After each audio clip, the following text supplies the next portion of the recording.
The millionaire CEO lived for silence and control, until he saw a little girl in a white dress crying alone, and everything he thought he knew shattered in seconds.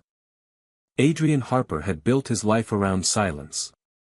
In his world, everything was orderly, predictable, and quiet. His penthouse on the 42nd floor overlooked the city but never let its noise in, thanks to custom soundproofing.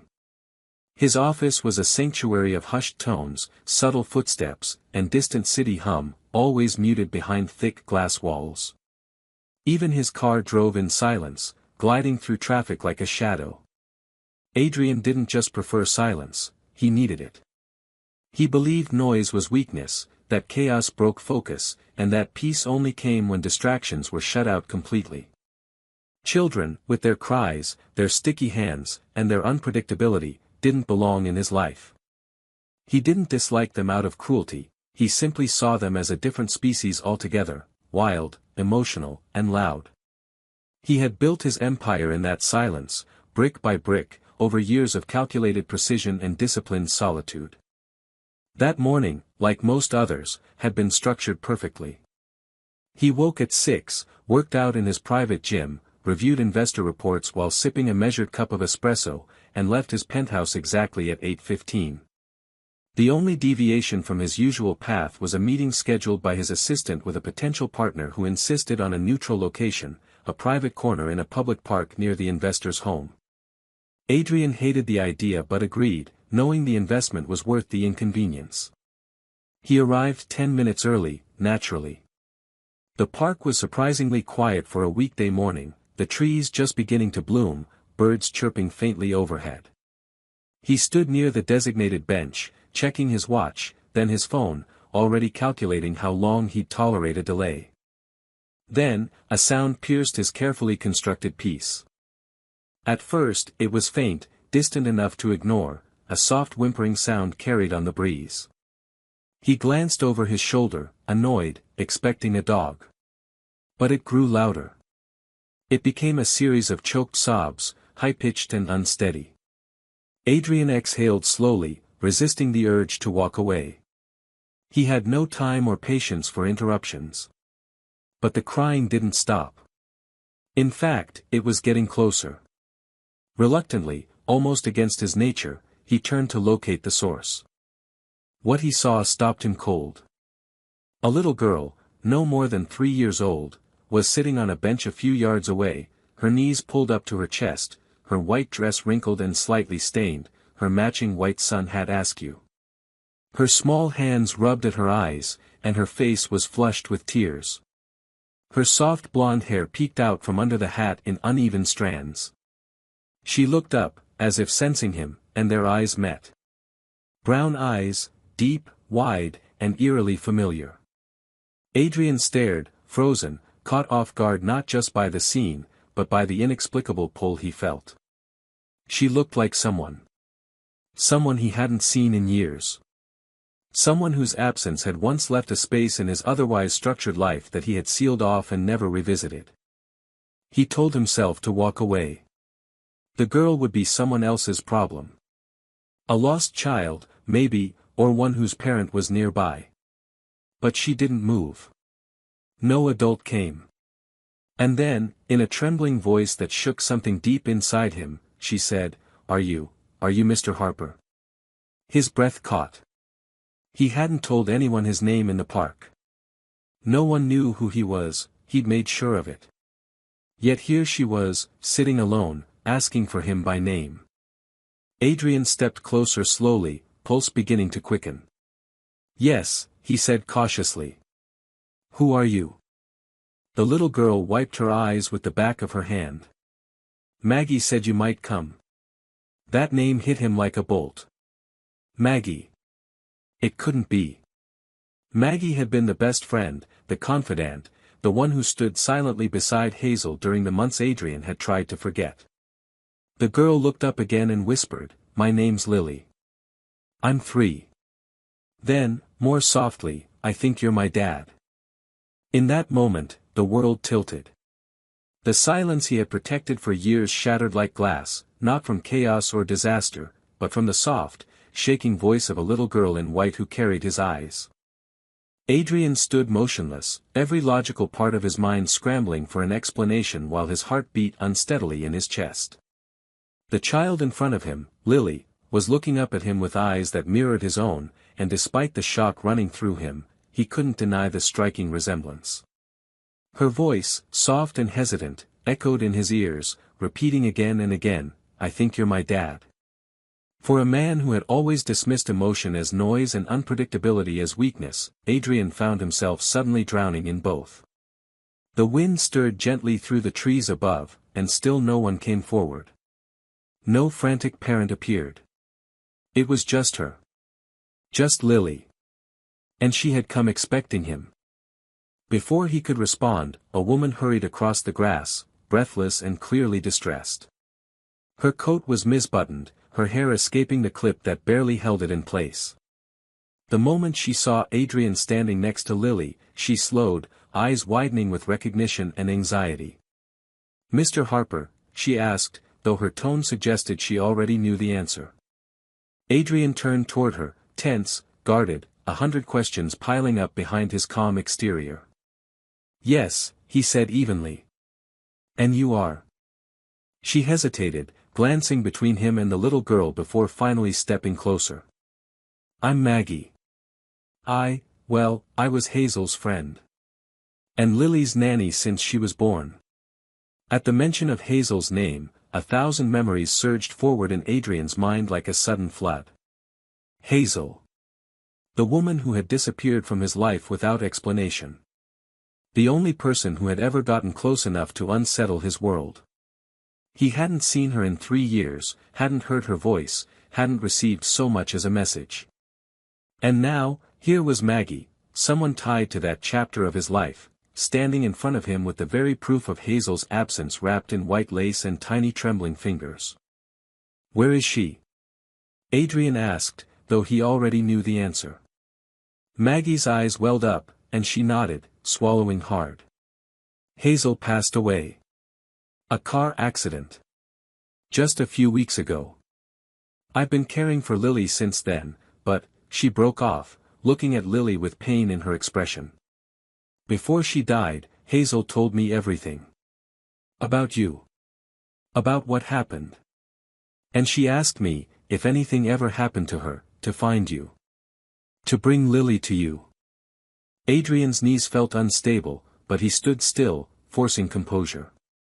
It was too much too quickly, Hazel's death, the existence of a daughter he had never known, the sudden responsibility thrust into his arms without warning. He looked down at Lily, who stood silently at his side, her small fingers now gripping the hem of his coat. She hadn't cried again. She was just watching, waiting, as if she instinctively understood that her future depended on this moment. "Why didn't she tell me?" Adrian's voice was quieter now, not cold but weary, aching. "Why didn't she ever say a word?" Maggie's voice was gentle but firm. "She wanted to. I think she wrote letters, maybe even tried to call. But Hazel was scared. She thought you'd push her away. She said she didn't want to trap you or ruin your life. So she did what she thought was best. She raised Lily alone. But when she knew her time might be short, she changed her mind. She knew you had a right to know. She told me everything. Hazel trusted you more than you know, even if she never told you directly." Adrian didn't respond right away. The weight of the moment pressed into his chest like stone. His whole life, structured, flawless, built on certainty, had just shifted beneath him. Yet in the middle of that tremor stood a 3-year-old girl with his eyes, watching him not with fear, but with a quiet hopefulness that terrified him more than anything else ever had. He crouched down, meeting her gaze. "Lily," he said, trying to keep his voice steady, "do you want to come with me for a while? Maybe just to get something to eat. Somewhere warm." She nodded without hesitation. "Okay." And just like that, she placed her small hand in his, as if it belonged there all along. As they walked away from the park together, Maggie trailing behind them, Adrian felt a crack forming in the wall he'd built around his life. It wasn't dramatic, but it was real, a subtle breaking open. He didn't know what this meant yet. He didn't know how to be a father. He didn't even know if he believed he could be. But she was here. Hazel was gone. And this little girl had come into his silence and spoken his name like she'd known him all her life. And somehow, in the middle of all the confusion, Adrian Harper didn't feel lost. He just felt needed. Adrian had never felt so unprepared in his entire life. In a single afternoon, the routine he had clung to for years had disintegrated. Sitting across from a 3-year-old girl in a quiet corner of a small cafe, he stared down at the untouched cup of black coffee in front of him while Lily quietly sipped apple juice through a red straw. Maggie sat nearby, watchful but silent, giving them space but not quite letting go. The child, his child, was oddly calm, her small legs swinging under the table, her eyes roaming the cafe with a kind of quiet curiosity. Adrian wasn't sure what surprised him more, the fact that Hazel had kept such a monumental secret from him, or the fact that the little girl sitting across from him already felt familiar. He found himself studying her, not just the eyes that mirrored his own or the soft wave of her light hair, but the subtle expressions on her face, the way her lips pressed together when she was thinking, how her brow furrowed when the waitress took too long. It was eerie, like watching a reflection of emotions he'd long learned to suppress. And yet she wasn't cold or guarded, she was warm, cautious but brave, like she had seen more in her 3 short years than most adults could handle. He asked her what she liked to eat. She answered in a tiny voice, macaroni. And pancakes. But not at the same time. That made Maggie chuckle softly, and Adrian nodded, signaling to the waitress. As the food came and Lily carefully picked at her plate, he sat in silence, trying to find words. He wasn't good at this. He wasn't sure if you were supposed to talk to a child like they were fragile or like they were adults. But Lily didn't seem to need much prompting. She told him she liked clouds, music, and that Maggie sang lullabies every night even though she wasn't her real mom. She told him she used to live in a place with a piano and plants and a big window where the sun came in. And when she mentioned Hazel, just once, calling her mommy in the past tense, his breath caught. Later, when they walked out of the cafe into the cooler air, Adrian paused on the sidewalk. He looked at Maggie. I need to understand everything, he said firmly. Everything Hazel told you. I need the truth, not just fragments. Maggie nodded. I'll tell you everything I know. But not here. She handed him an envelope. This was the last letter Hazel wrote. She asked me to give it to you only if you met Lily. Back at his apartment, Adrian sat alone in his office with the letter in his hands. His penthouse, usually quiet in a way he had always appreciated, now felt oppressively silent. He could hear Maggie reading to Lily in the guest room he'd hastily prepared. The gentle murmur of voices in the distance was like an echo from a different life. He opened the letter slowly, hands trembling. Hazel's handwriting was soft, familiar. She apologized first. For disappearing, for hiding the truth, for doubting him. She told him she hadn't left because she didn't love him, she had left because she did. She was afraid he'd feel trapped, that the man who lived in a world of silence and order would see a child as a threat to that life. She wrote that she had tried to contact him once but lost her nerve. That every day, she looked into Lily's face and saw pieces of him and wondered if she'd made the right choice. And when she got sick, really sick, she realized how wrong she'd been to keep them apart. I didn't want Lily to grow up without knowing you, Hazel wrote. I didn't want her to feel unwanted, or like she was a secret. I just wanted her to be safe. And now I have to trust that you'll keep her safe. I know you don't believe in fate, Adrian, but if you're reading this, then maybe something bigger than both of us made this moment happen. Please, love her. Not because she's yours. But because she's worth it. When he finished the letter, Adrian sat back in his chair, overwhelmed. He hadn't cried in years. Not when his father died. Not during heartbreaks. Not when Hazel left. But now he did. Silent, restrained tears that slipped down his face as the weight of everything pressed in on him. He had lost Hazel again, this time forever. But he had been given something just as real, just as irreversible. A child. His child. He rose slowly, walked down the hall, and stopped at the doorway. Maggie looked up from the book she was reading. Lily was already half asleep, curled beneath the blanket, her small frame tucked against Maggie's side. Adrian entered quietly and knelt beside the bed. For a moment, he just watched her breathe, her face peaceful, her hand resting against her cheek. He whispered, barely audible, "I'm not going anywhere." And for the first time in his life, he truly meant it. The following morning, Adrian awoke earlier than usual, long before the sun had broken through the thick city skyline.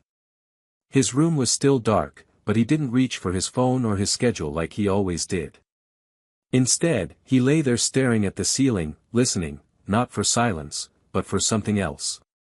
And then he heard it. The faint shuffle of small feet, a quiet voice humming a tune that was unfamiliar to him, and the gentle creak of the guest room door down the hall. It wasn't noise.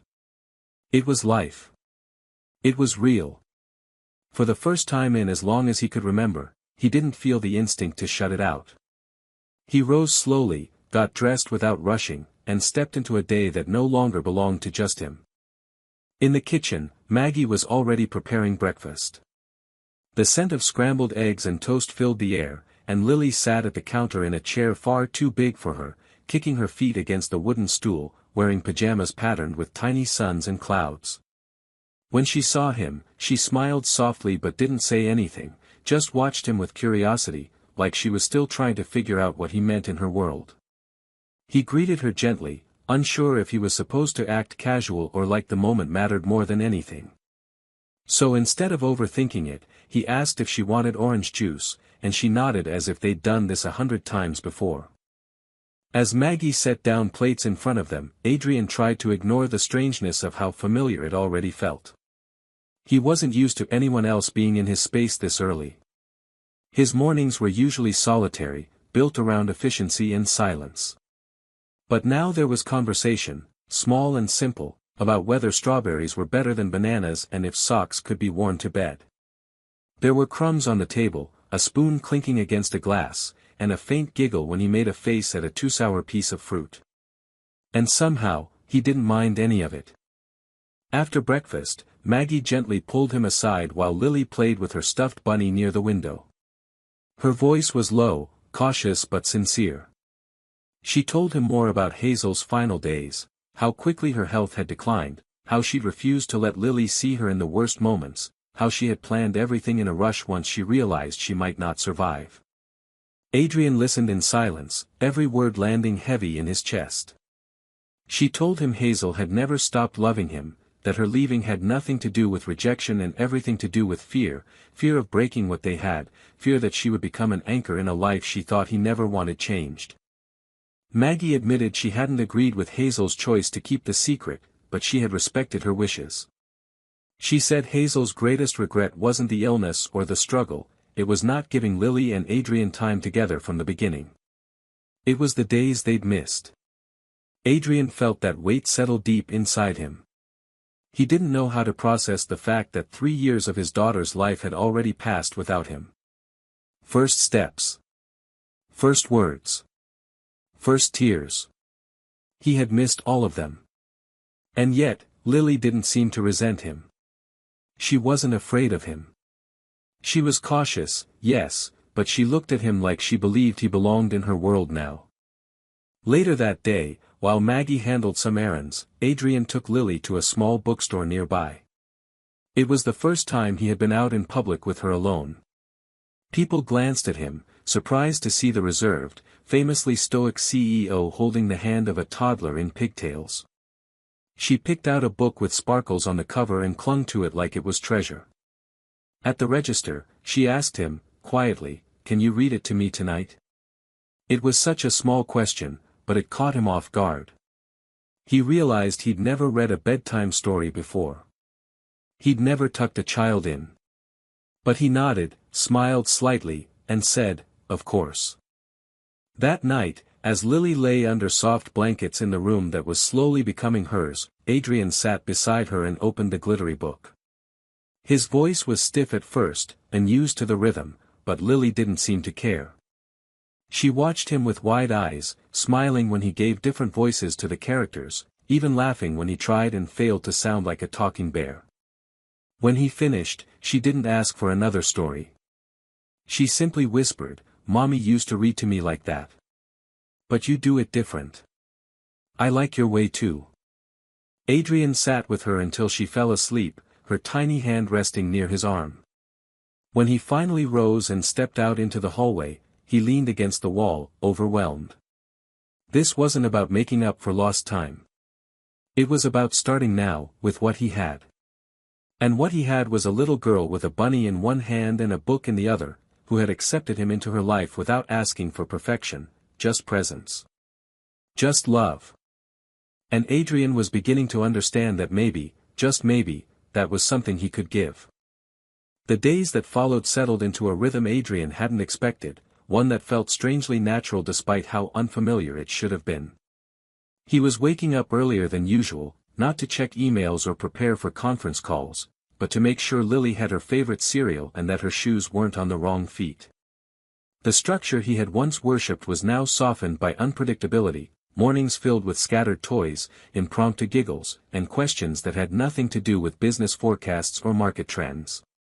And instead of fighting it, he found himself leaning into it, as if a different version of himself was emerging from under layers of control he no longer needed. He began to notice the smallest things, how Lily's nose scrunched when she concentrated, the way she hummed softly when coloring, how her entire body seemed to relax when he took her hand. She was cautious with him, still unsure where he fit in her world, but she was open, never cold, and each day brought a little more trust. Adrian was learning how to be present in ways he never imagined. He found himself pausing meetings to take calls from Maggie or to video chat with Lily before her nap, and not once did he feel guilt or shame about prioritizing her over a spreadsheet. For the first time, he realized he didn't need to apologize for being human. One afternoon, while Adrian was in his office reviewing contracts, Maggie walked in quietly and handed him a folder. She had a serious look on her face, and he immediately set everything down. She explained that it was Lily's birth certificate and medical documents, records Hazel had kept safe but never shared. As he flipped through the pages, his breath caught when he saw his name listed under "Father." Hazel hadn't just assumed responsibility alone, she had always known he was Lily's father, had claimed him on paper even when she couldn't reach him in person. It was her silent way of connecting them, even in absence. Inside the folder, Maggie had also placed a small envelope labeled in Hazel's handwriting. It simply read, "For Adrian, if he ever comes." Adrian stared at it for a long time before opening it. The letter was short, but it was everything he needed to hear. Hazel wrote about the night she'd found out she was pregnant, how she'd stood outside his building with shaking hands, then turned away, convinced he would choose silence over love. She admitted she had been wrong, not about who he was, but about not trusting him to choose differently. She wrote about Lily's first laugh, her first word, the way she clung to the idea of her dad, even though they had never met. "She always believed you were real," Hazel wrote. "She never needed convincing. And I think, deep down, I never did either." Adrian read the letter 3 times before folding it carefully and locking it in the top drawer of his desk. His hands trembled slightly, not from anger or regret, but from something deeper, a kind of reckoning. Hazel had given him a second chance. It wasn't fair that she hadn't lived to see it through, but it wasn't too late for him to honor her trust. He could still give Lily everything she needed. That night, after Lily had gone to sleep, Adrian found himself wandering into her room. He stood at the edge of her bed, watching her small frame rise and fall with each breath. A soft nightlight painted the walls in warm, shifting colors, and the bunny she always slept with was tucked under her arm. He pulled the blanket higher over her shoulders, then sat in the chair across the room, unsure if he wanted to leave. He sat there for a long time, thinking about Hazel, about how his silence had once cost him so much. He had always believed control was his only strength, but it had kept him from the most important moments of his life. He didn't want that anymore. He didn't want to miss anything else. The next morning, he called his legal team.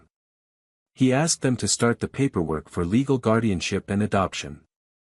He wanted his name on every document not just because it was true, but because he needed Lily to know she was wanted, chosen, not just a responsibility inherited by accident. When he told Lily that he wanted to become her real dad on paper, she tilted her head in that thoughtful way she had and asked, "But aren't you already?"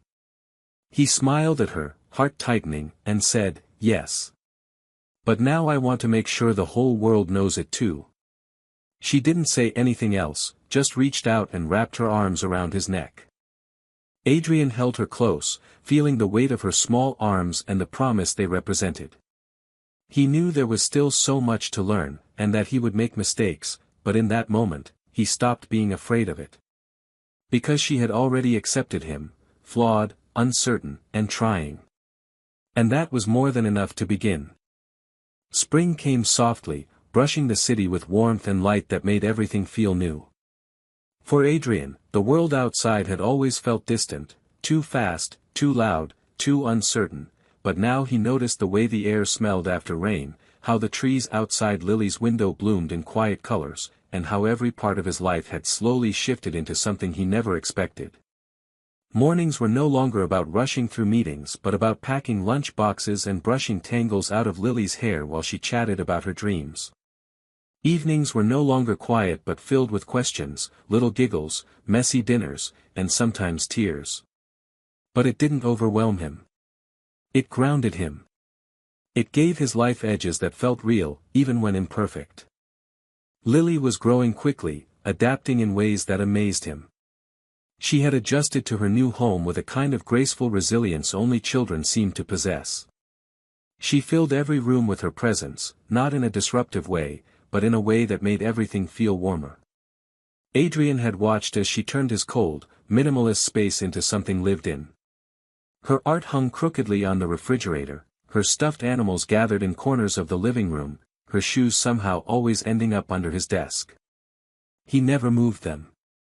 He liked the way they reminded him she was there, that his home was no longer just his. But no matter how well things were going on the surface, he could sense something lingering beneath Lily's calm exterior. She had adjusted, yes, but there were nights when she'd quietly retreat, sitting on the windowsill in silence, staring at the stars as if waiting for someone to speak. There were moments she'd call him Dad and moments she'd stop herself, unsure. He never pushed. He let her come to him in her own time, even though every hesitant look tugged at something deep in him. One night, after a long day, Lily asked if they could have a picnic on the floor instead of sitting at the dining table. Adrian agreed without hesitation, and they spread a blanket in the middle of the living room, eating peanut butter sandwiches and drinking apple juice from teacups. She was unusually quiet, picking at the crust of her bread. Finally, in a small voice, she asked, "If Mommy could see me now, do you think she'd be proud of me?" Adrian felt the air still between them. He reached over and gently moved her hair from her eyes. "I think," he said softly, "your mom would be so proud, Lily. Not just because you're brave or smart, but because you love so deeply. That's something she gave you, I think." Lily looked at him for a long moment before leaning into his side. She didn't say anything, and he didn't need her to. He wrapped his arm around her shoulders and held her until her breathing slowed and her eyes grew heavy with sleep. He carried her to bed that night and stayed there until she was fully asleep, the soft rhythm of her breathing anchoring him in a way nothing else ever had. As the adoption process moved forward, Adrian found himself telling more people about Lily. His colleagues were stunned, not just by the fact that he had a daughter, but by how completely he had embraced the role. He took her to the office one afternoon, and instead of being uncomfortable in the unfamiliar space, Lily walked confidently beside him, holding his hand and waving at everyone she passed. She sat in his chair, twirling around in circles, then handed him a drawing she'd made just for his office. It was the two of them holding hands under a tree, with the words, "My Dad," written in wobbly crayon across the top. He didn't frame business awards anymore. He framed that drawing. What surprised him most wasn't how much Lily needed him, it was how much he needed her. She challenged the way he thought, broke open the guarded places inside him, made him laugh in ways he hadn't since he was a child. She made him vulnerable, and instead of fearing it, he welcomed it. One evening, after reading a story and tucking her in, Lily reached for his hand and said, "You don't have to be perfect, you know. I just like when you're here." That sentence stayed with him long after she fell asleep. For a man who had spent his life building walls, Lily was the one who taught him that love wasn't about flawless moments or grand gestures, it was about being present, being seen, and staying, even when it was hard. And Adrian had no plans to go anywhere. Adrian had never been to a courtroom for anything personal. His life, up until recently, had been filled with lawyers, contracts, boardrooms, and business disputes, all of it kept at arm's length, filtered through assistants or legal teams. But this time, he sat in a simple wooden chair, in a small family court, waiting for a judge to call his name. He wasn't a CEO here. He wasn't powerful, wealthy, or in control. He was just a man hoping to be called a father, officially, legally, without question. Lily sat beside him, her legs too short to touch the floor, her fingers curled around a small plush rabbit she had carried everywhere since the day Maggie gave it to her after Hazel's funeral. She wore a pale yellow dress that Maggie had picked out for the occasion and a quiet expression that Adrian knew meant she was thinking hard, even if she said nothing. Maggie was there too, sitting a few rows back, offering him silent support in the way she always had. She hadn't just been Hazel's friend. She had become a bridge between the past and the future, a steady presence who reminded Lily of where she came from, while helping her feel safe with where she was going. The court clerk called their names, and Adrian took Lily's hand, guiding her gently as they stood and moved toward the front. The judge was a kind-looking woman in her 50s who smiled at Lily first, then turned her gaze to Adrian with the kind of practiced, neutral warmth people in her position had mastered. She asked him a series of questions, his name, occupation, intention in adopting Lily, and he answered each one clearly, his voice steady, his resolve firm. When the judge asked Lily if she was okay with Adrian adopting her, she nodded and whispered, "I already call him Dad sometimes," and the judge smiled. A few legal steps later, it was done. Adrian Harper was, in the eyes of the law and the world, Lily's father. There was no ceremony, no music or applause, but Adrian felt something shift inside him. It was as if something that had always belonged was finally in its right place. Lily didn't fully understand the significance, but she understood enough to squeeze his hand tighter and whisper, "We're a real family now, right?" And Adrian, with a voice that cracked slightly from the weight of it all, said, "We always were."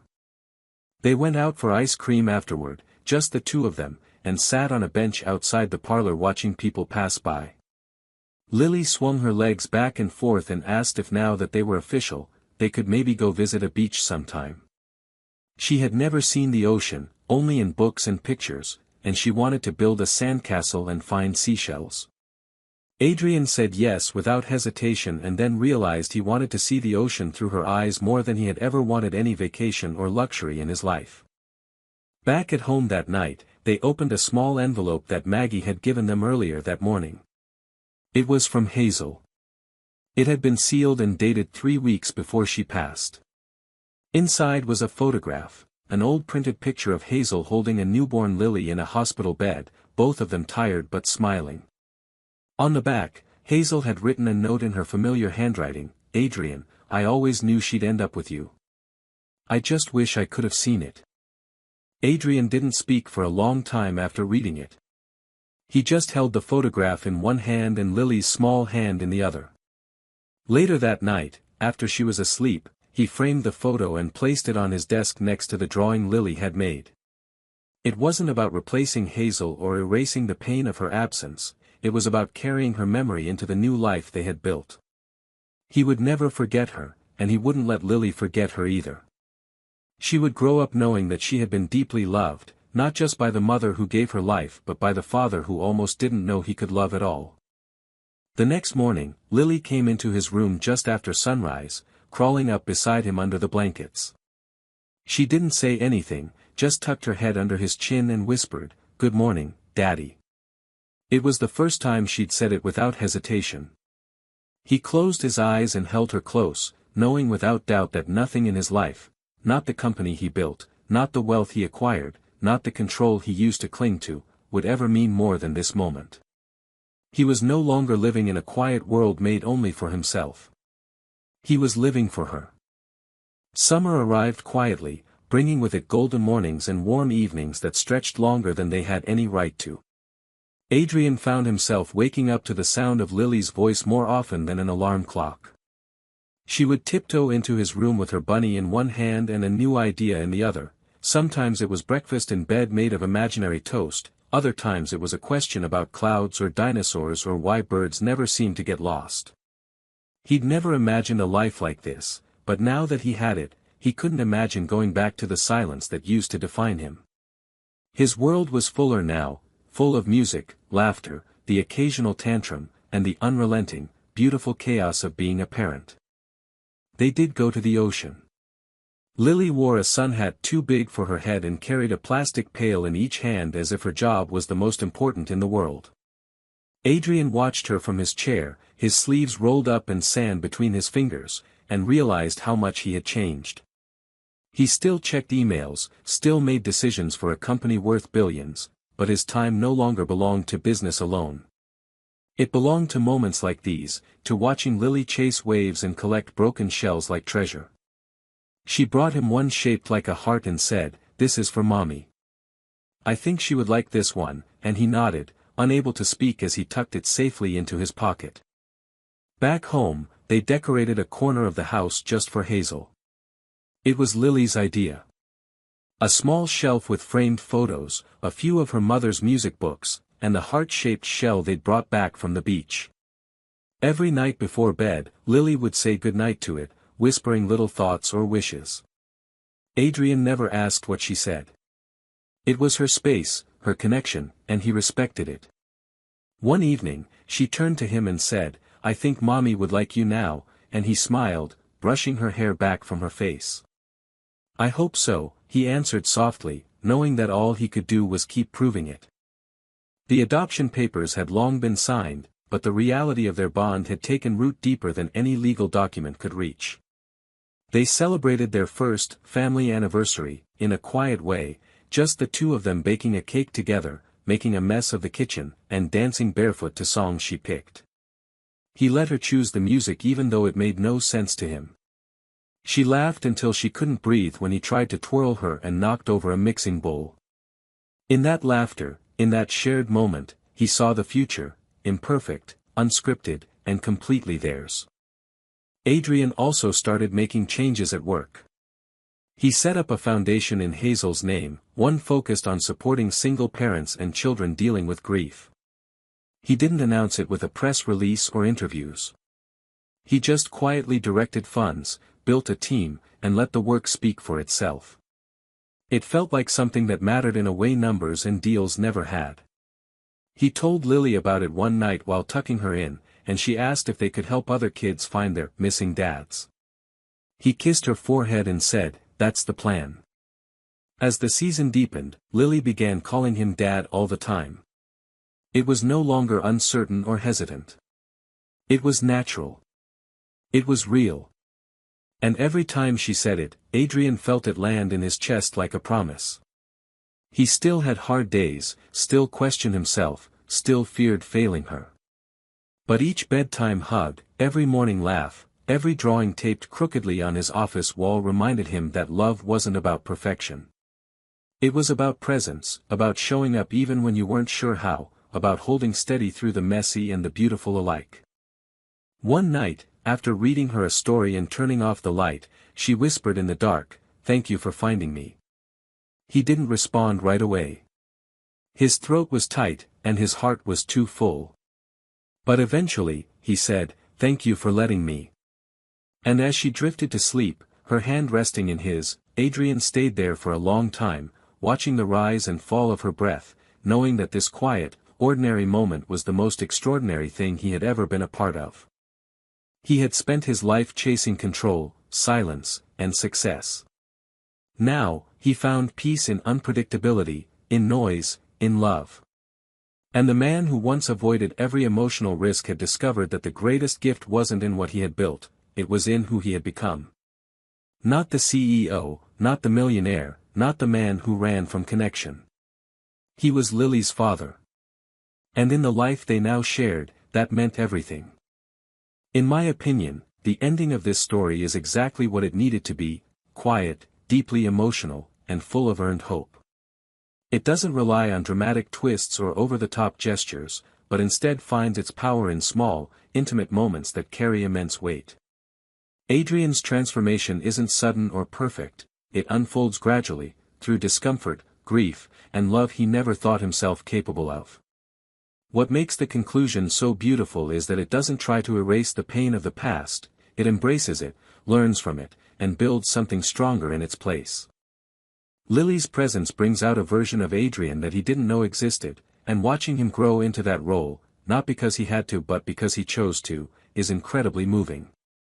The story proves that family isn't just biology or legality, it's commitment, connection, and the courage to show up every single day.